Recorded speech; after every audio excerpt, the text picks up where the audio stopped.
Guys, അപ്പൊ നമ്മൾ ഇന്നലെ ഡീലാക്കിയ കാര്യം ഉണ്ടല്ലോ, സംഭവം ഒന്ന് ഫെയിൽ ആയി പോയി. അപ്പൊ പിന്നെ രക്ഷിതാവിനെ കൊണ്ടല്ലാതെ വേറൊരു രക്ഷയും. ഞാനാണെങ്കിലോ പറ്റണ അത്ര നമുക്ക് മോട്ടിവേഷൻ കൊടുത്തിരിക്കും. ഒരു പറഞ്ഞൊന്ന് വിശ്വസിക്കരുത്, ഇന്റെ ഭാഗമാണ് ശരി എന്ന് പറഞ്ഞു. ഞാൻ അവിടെ ഹൃദയം പൊട്ടി നിൽക്കുമ്പോൾ ഓരോ പുസ്തകം നോക്കല് സംഭവം ആക്ടിങ് എന്നുള്ളത് 100% മനസ്സിലാവും. ഇതൊരു എഴുത്തുകാരിയാണ് കേട്ടോ. ഇവരോട് എന്റെ ഫ്രണ്ട്സ് പറഞ്ഞു ഇവളൊരു വ്ളോഗർ ആൾക്കാണെങ്കിൽ വലിയ കാര്യം. എന്ത് ചെയ്യാനാ, ഇങ്ങനെയുള്ള ചെറിയ മൊമെന്റ്സ് ഒക്കെ ഉണ്ടല്ലോ, നല്ല രസം. ഈ ഒരു പുസ്തകം വായിച്ചവരുണ്ടെങ്കിൽ ഒന്ന് കമന്റ് ചെയ്യാം. വന്ന വകയിൽ ഉമ്മക്കൊരു ചായ, അതെന്തായാലും നമുക്ക് റാഹത്തായി. അപ്പൊ എനിക്ക് കിട്ടാനുള്ളൊക്കെ ഒന്ന് റാഹത്തായി കിട്ടി. ഇനി മുബഷിറിന്റെ ഊഴമാണ്.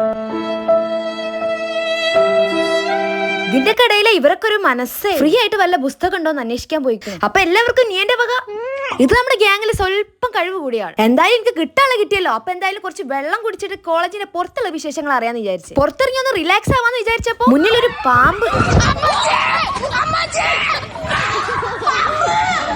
കൂടെ ഉള്ളവർക്കൊക്കെ ഓട്ടത്തിന് ഇത്രയും കഴിവുള്ള കാര്യം ഞാൻ ഇപ്പോഴാണ് അറിയണേ. എനിക്കാണെങ്കിൽ ഓടിട്ട് എത്തി കിട്ടണ പഠിച്ചോനെ. ഇപ്പോഴാ വന്ന് ശരിക്കും റിലാക്സ്. എല്ലാവരും ചിരി നിർത്തി കഴിഞ്ഞാൽ ഓളെ ചിരി നിർത്തും. അലച്ചലച്ച് ഒരു മണിക്കൂർ ഓൾക്ക് ചിരിക്കാൻ. ഇതേപോലെ നിങ്ങൾക്ക് കൂടുതൽ ചിരിക്കുന്ന ഫ്രണ്ട്സ് ഉണ്ടെങ്കിൽ ഒന്ന് കമന്റ് ചെയ്യണേ. ആദ്യമായിട്ട് ഇവര് തട്ടിട്ട് കാണുന്നു. കാരണം എന്താ അറിയോ, മുബഷിറിന്റെ ഇപ്പൊ തൊപ്പിയൊക്കെ ഇട്ട് വന്നപ്പോഴേ ആൾക്കാർക്ക് ഒരു പേടി. എന്തായാലും ഓൾക്കും കൂടി കിട്ടിയപ്പോ എനിക്കാണ് സമാധാനം. ഇനി അങ്ങോട്ട് നന്നാവാന്ന് തീരുമാനിച്ചു. അവിടെയുള്ള കംപ്ലീറ്റ് പുസ്തകങ്ങൾ എടുത്തെടുത്ത് ഓർക്ക് അങ്ങോട്ട് സഹായിച്ചെടുത്തു. അല്ലേലും നല്ല കാര്യങ്ങളൊന്നും ആരും കാണൂലല്ലോ. അപ്പൊ ഓക്കെ, ബൈ.